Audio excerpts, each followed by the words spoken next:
নমস্কাৰ সমাজত বিভিন্ন ধৰণৰ ফ্ৰড বিভিন্ন ধৰণৰ কেলেংকাৰী আমি সদায় সকলোৱে দেখিও যে আমি কেতিয়াবা দেখিছিলো যে সেনা বাহিনীৰ লোক বাহিৰলৈ ট্ৰান্সফাৰ হ'ব বুলি তেওঁলোকৰ ফাৰ্নিচাৰ বিক্ৰী কৰাৰ নামত সৰ্বহাৰা কৰি দিয়ে ৰাইজক বা বিভিন্ন ক্ষেত্ৰত আমি চিট ফাণ্ড দেখিছিলো আমি টকা ধাৰ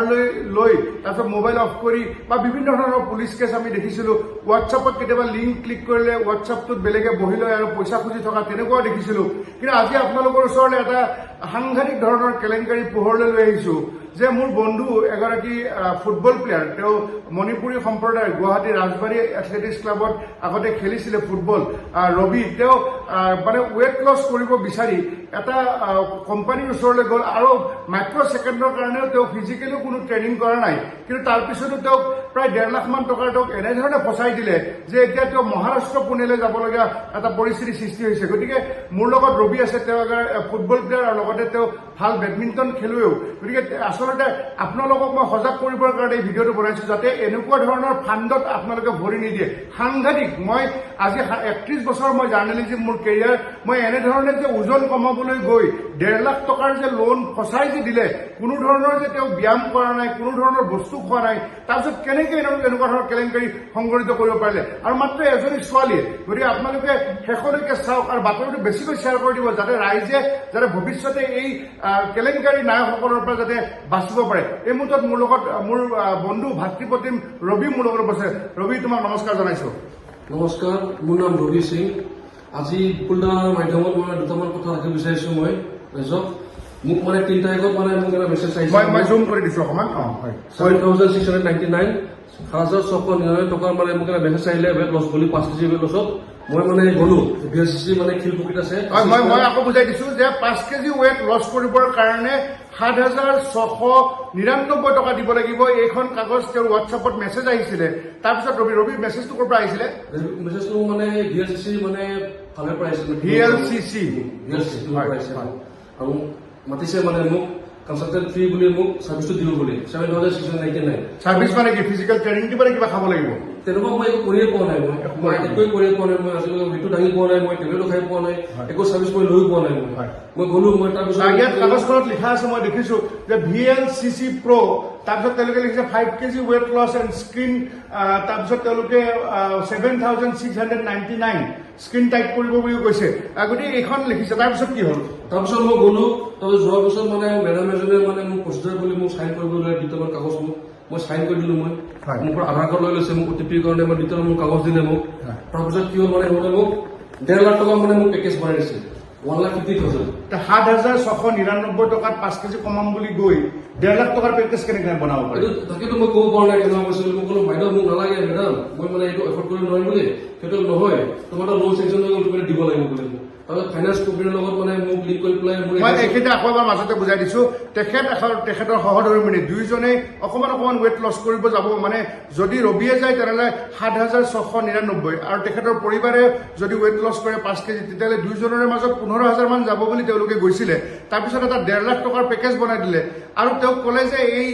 গোটেই আলোচনাখিনি মানে টোটেলি ফ্ৰী আপোনালোকে এইখিনি ডকুমেণ্টছত চিগনেচাৰ কৰক নহয় জানো হয় তেনেকুৱা আমি ডকুমেণ্ট চিগনেচাৰ কৰিলো আজিকালি চব জেগাত আধাৰ কাৰ্ড লাগে তাৰপিছত মানে আমাৰ চাইন কৰিব গ'লে চাইনটো আমি কৰিলো তাৰপিছত পেকেজটো বনাই দিছে মই বোলে পেকেজটো মই ল'ব নোৱাৰিম বুলি তাৰপিছত মই কৰিম কি লাষ্টত মানে উপায় নাই বুলি মই পুলিচ ষ্টেচন মই মানে এখন কমপ্লেইন লজ কৰিলো এই লতাশিল মানে থানাত মই মানে এপ্লিকেশ্যন লজ কৰিলো লতাশিল থানাৰ আছিলে লিখিলা অফিচাৰক মই লিখিলো মানে এপ্লিকেশ্যন লজ কৰিলো তাৰপিছত মানে মেডামজনীয়ে মাতি পেলাই মানে বাইদেউজনীক কৈছে তেন্তে কিয় কৰি আছে তহঁত বহুত কেইটা মানে এনেকুৱা মানে ছোৱালীজনীক মাতি পেলাই ক'লে আৰু বহুত কেইটা কেছ হৈ আছে কমপ্লেইন আছে বহুত বদমাচি কৰিছে তহঁতে বুলি তাৰপিছত ছোৱালীজনীয়ে মানে মেডামক ক'লে চৰি তাৰপিছত মানে মই কেনচেল কৰি দিম বুলি মানে এখন ৰিটাৰ্ণ মানে লিখি থৈ গৈছে সাংঘাতিক কথা মই আকৌ এবাৰ মাজত বুজাই দিছো যিহেতু ৰবি এই ঘটনাটোত মই গম পোৱাৰ পিছত মই ক'লো যে মই মোৰ লগত প্ৰায় 1,40,00,000 জনসাধাৰণ জড়িত হৈ আছে লাষ্ট 90 ডেইজ মই সকলোকে কথাটো জনাম গতিকে জনালো যে এই যে ভিএলচিচিৰ ছোৱালীগৰাকী আমি নামটো উল্লেখ নকৰো আপোনালোকে কোনো যাতে ভিএলচিচিৰ ফাণ্ডত ভৰি নিদিয়ে এই ছোৱালীজনী আহি লতাশিল থানাত এইখন লিখি থৈ গ'ল কি বুলি লিখিলে আমি মানে কেনচেল কৰি আছো বুলি I am going to cancel your loan বুলি তেওঁ লিখি থৈ দিছে লোন কেনচেল কৰিলে কেনেকে অলৰেডি পইচাটো তেওঁলোকে পাই গৈছে পইচাটো ঘূৰাই দিব লাগে ঘূৰাই দিম মোৰ লোনটো কেনচেল মোৰ নামত আৰু এটা সাংঘাতিক কথা এই যে 1.5 লাখ টকা যে লোনটো যে তেওঁক যে চিগনেচাৰটো ললে কোন কোম্পানীয়ে লোন চেংচন কৰিছিলে তেওঁলোকক 5 কোম্পানী বোলে মই প্ৰথমবাৰ শুনা পাইছো সাংঘাতিক 5 কোম্পানী বুলি তাৰমানে পইচা দিয়া মানুহ সাজু আৰু চহীটো কৰি দিলেই হ'ল আৰু এখন আধাৰ কাৰ্ড লৈছিলে বেংকৰ একো ডকুমেণ্টছো দিয়া নাই মোৰ কোনো ফাইনেন্সিয়েলৰ কথাও পতা নাই কোনো মনে একোৱে কথা হোৱা নাই জাষ্ট 2 মিনিটৰ ভিতৰত মানে সিহঁতে আধাৰ কাৰ্ড লৈ লৈছে কিবা অটিপি পঠাই পেলাই মানে ফাইভে পইচাটো চেংচন কৰি দিলে ভিএলচিচি পইচা 1.5 লাখ পাই গ'ল এতিয়া ইএমআইটো লাগে ৰবিৰ পৰা মই দিব লাগে ইএমআইটো এই বস্তুটো লৈ মানে মোক বহুত মানে মোৰ হেৰেছমেণ্ট হৈ আছে আপুনি অলপ সহায় কৰিব এতিয়া মই কৈছো যে ৱেট লছ কৰিবলৈ যাওঁতে 7,000 টকাৰ এডভাৰটাইজ পোৱাৰ পিছত এতিয়া 1.5 লাখ টকা দিব লাগে আৰু আটাইতকৈ ডাঙৰ কথা এতিয়া ৰবিয়ে পুনে যাবলৈ ওলাইছে তেওঁৰ পুনে কোৰ্টৰ পৰা তেওঁলৈ নটিচ আহিছে যে তেওঁ পুনে কোৰ্টত হাজিৰ হ'ব লাগে কিমান দুৰ্ভাগ্যজনক ঘটনা চাওকচোন এতিয়া এডভকেট ল'ব ফ্লাইটৰ ফেয়াৰ ৰুমৰ ভাড়া ওলা উবেৰ এইবিলাক কৰি এইখন নেকি এই পুনে যাব লাগে নোটাৰী কৰিবলৈ মোক নটিচ আহিছে এইখন মই মোৰ ভিডিঅ'টো চাইডত মই নটিচখন দিম এতিয়া পুনেৰ পৰা এইখন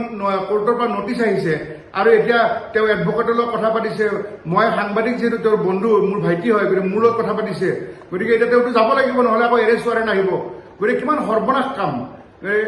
আচৰিত আৰু মানে ৱেট লছ কৰিবলৈ গৈ তোমাৰ সকলোখিনি হেৰুৱালা তুমি মোৰ গোটেই মানে একদম টেনশ্যন নাই এতিয়া মানে মোৰ ঘৰত মই টেনশ্যন মা টেনশ্যন দেউতা টেনশ্যন আৰু যি ফাইভে কোম্পানী মানে লোন দিছে মই ক্লজ কৰি দেখুৱাম কোন কোম্পানীৰ লোনটো FIBE এইটো 5 কোম্পানীটোৱে লোনটো লগে লগে চেংচন কৰি দিছিলে উইদিন ছেকেণ্ড মোক দিয়া নাই বিএলচি দিছে আৰু টকা দিব লাগে ইএমআই দিব লাগে এতিয়া মই ৰবিৰ একাউণ্টত পইচা সোমাই দিয়া নাই পইচাটো দিছিলে ভিএলচিচিক আৰু 1.5 লাখ টকা আৰু তেওঁ মাত্ৰ এটা চহী কৰাৰ কাৰণে আৰু চহীটো কৰিছিলে যে তাক ৱেট কমাবলৈ যাব এইখিনি ডকুমেণ্টছত চিগনেচাৰ কৰক এইখিনি ডকুমেণ্টছ ফিল আপ কৰক সেইখিনিয়ে ৰবিৰ ভুল হৈ গ'ল এতিয়া না একাপ কফি খাইছে না এগিলাচ পানী খাইছে না কিবা এটা ট্ৰেইনিং লৈছে একো নোলোৱাকৈ তেওঁ এতিয়া ইএমআই দি থাকিব লাগে মান্থলি কিমান দিব লাগে মাহত 10,000 টকা বুলি তেওঁ ইএমআই লগাইছে এতিয়া ফাইন আহি পেলাই এতিয়া 12,000 টকা দিব লাগে মই কেনেকুৱা দিব মইতো চাৰ্ভিছো লৈ পোৱা নাই মই তুমি ৰাইজক কি আবেদন জনাবা মই জনাম যে আপুনি অলপ সাৱধান থাকিব শিলপুখুৰী আপোনাৰ এই টাচি স্কোৱাৰ নাযাব আপুনি ভিএলচিচি গ'লেও আপুনি মানে ভাল কৰি আপুনি চাই ল'ব কি নাই যাবই নালাগে মই ৰিকুৱেষ্ট মই নতুনকৈ আকৌ মানে মই এপ্লিকেশ্যন এখন লিখি থৈছো মই এই থানাত মই টাচি থানাত মোক মানে মই ৰিচিভ কপিখন পালো মই এতিয়া মানে থানাটো অচি ছাৰে মানে ছেকেণ্ড ছাৰে কি একশ্যন কৰে নকৰে মানে মই পেটৰ ওপৰত এৰিলো মই এতিয়া মানে আপোনালোকক মানে এতিয়া মানে মই হাত জোৰ মানে মই নিবেদন কৰিছো মোক অলপ এই ৰবিক কিমান টেনশ্যন দিছে তেওঁ আজি এতিয়া ইম্ফলত যাব লগা কামো আছিলে গতিকে এতিয়া পুনে যাব লাগে আকৌ তেওঁ এডভকেট লৈ যাব লাগিব তাৰপিছত পুনেত এটা ৰুম ল'ব লাগিব হোটেল ৰুম তাৰপিছত তাতে ট্ৰান্সপৰ্টেশ্যনৰ কাৰণে ওলা উবেৰ ল'ব লাগিব গতিকে আমাৰ গুৱাহাটী এয়াৰপৰ্টৰ পৰা মণিপুৰী বস্তিলৈ আকৌ ওলা উবেৰ ল'ব লাগিব মানে তেওঁ 1 টকা এটাতো লোৱা নাই এতিয়া বৰঞ্চ তেওঁ এতিয়া মানে প্ৰায় 2 লাখ মান টকা তেওঁ এতিয়া খৰচ হ'ব ইফালে আকৌ 1,50,000 লোনৰ আছে প্ৰচেছ গতিকে তেওঁ কৈছে সকলোকে যে বাতৰিটো বেছিকৈ শ্বেয়াৰ কৰি দিয়ক এই যাতে ভিএলচিচিৰ যিটো এটা সাংঘাতিক ধৰণৰ কৰাপশ্যন কেলেংকাৰীত যাতে নপৰে আৰু মই যিহেতু মোক হাৰ্মিত সিং ডাঙৰীয়াই মোক বহুত ভাল পায় পাৰ্থসাৰথী মহন্ত ডাঙৰীয়াই মোক ভাল পায় গতিকে মই তেখেতসকলকো অনুৰোধ জনাইছোঁ মই দাদাহঁতকো এইটো মই তেখেতকো হেছটেগত মই তেখেতসকলকো ৰাখিম যে মাননীয় ডিজিপি ডাঙৰীয়া আপোনালোকে এই ভিএলচিচিৰ যিগৰাকী মহিলাই এই ধৰণৰ ফ্ৰড কৰিছে তেওঁলোকৰ বিৰুদ্ধে ব্যৱস্থা ল'ব লাগে লতাশিল থানাৰ জৰিয়তে আৰু লগতে পাৰ্থসাৰথী মহন্ত ডাঙৰীয়াকো মই দাদাক অনুৰোধ জনাইছোঁ দাদা এই ৰবি অলপ ষ্ট্ৰং তেওঁ ফুটবল প্লেয়াৰ গতিকে তেওঁ অকণমান থিয় হৈ আছে তথাপিও তেওঁৰ প্ৰায় 3.5 লাখ মান টকা গ'ল সেইফালে 1,50,000 এতিয়া ফাইন লগাই 1,80,000 আৰু এতিয়া পুনে কোৰ্টত গৈ হাজিৰ হোৱা এডভকেট লোৱা এই বিভিন্ন খৰচ গতিকে ৰাইজক আহ্বান জনাইছোঁ আপোনালোকে ভিএলচিচিৰ 7,699 টকাৰ কোনোবাই এড পালে আপোনালোকে তাতে কোনো ধৰণৰ যোগাযোগ নকৰিব ৱেট লছ কৰিব নালাগে আপোনালোকে ৰাতি দালি পানী খালেও হ'ব বা খোজকাঢ়িলেও হ'ব তেনেকৈও আপোনালোকৰ ৱেট লছ হ'ব কিন্তু এই ফাণ্ডত আপোনালোকে ভৰি নিদিব নে কি কয় ঠিক কথা কৈছে আপুনি ধন্যবাদ আপোনাৰ বাতৰিটো বেছিকৈ শ্বেয়াৰ কৰি দিব যাতে সকলোৱে বৰাক ব্ৰহ্মপুত্ৰ একেবাৰে শদিয়াৰ পৰা ধুবুৰী চহৰ অঞ্চলৰ পৰা মাজুলীলৈকে সকলোৱে যাতে পাহাৰলৈকে সকলোৱে যাতে এই খবৰটো পায় যে ৱেট লছ কৰাৰ নামত 7,699 টকা দিবলৈ গৈ আজি যে 1.5 লাখ টকাৰ লোন যে তেওঁক লগাই দিব আৰু তেওঁ যে প্ৰতি মাহত 12,000 টকাকৈ যে দি থাকিব লাগিব কোৰ্টৰ পৰা যে নটিচ আহিব থানাৰ পৰা পুলিচ আহিব গতিকে ইমান যন্ত্ৰণা তেওঁৰ মিছেছে এতিয়া ছটফটাই আছে শান্তিত খাব পৰা নাই শুব পৰা নাই গতিকে আপোনালোকক মই অনুৰোধ জনাইছোঁ যে এই কেলেংকাৰী নায়কসকলক গ্ৰেপ্তাৰ কৰিব লাগে আৰু আপোনালোকে এই ফাণ্ডত যাতে ভৰি নিদিয়ে ধন্যবাদ